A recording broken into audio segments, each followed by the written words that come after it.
ابن تيمية طبعا قصيك زور جواني هي لفتاوى كلا سر أما سري هستانا أفرمي هستان لبر قرآن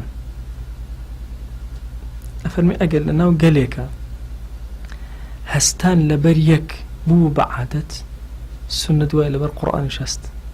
ها جارين ببيرتان بيه قرآن أهنا خلق هره ومي هلا صايو برواكن بيركن أو دسيانا قل بس السريع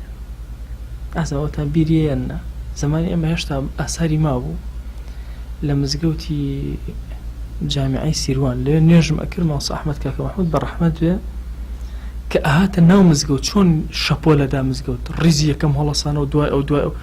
شابول جامل لدورة أو سير مكر مو مزقوت أشلقة حتى أخير كسي ناو مزقوت يخلص يوتاو أتشو سر من برك السجل بيش شاو ما هندي له أني ريزي بيش ودس يعني خذ سر سريان حتى أو أتشو سر من برك إن جدا أنشنا أما بو شيء بو خدي أما مصايب ونولا لو حرمتي دين أمر رزق قبل برخاتي دين وكأجير لا يكثر أما زور بيسمان بمجور الرزق هي لبين يكثرها بلام يعني تشنق محاولة كان تشنق لقل يكثرها بالرز بين هالصينها طبيعي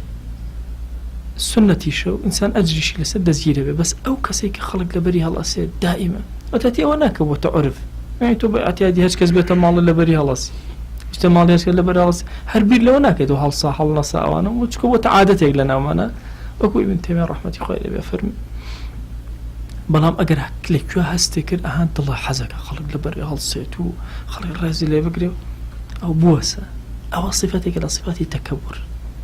للدرس كان بيوشاء وفرمايشت لخزمتها ونفرموي مسقال الزريك كبر لنا خابو بهشتني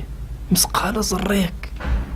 دورو إنسان براسي أبي زور بورياي تعامل كالسر لك المسألة تكبرات وكيشك لوش تانيك مهلكة براسي إنسان أفوتين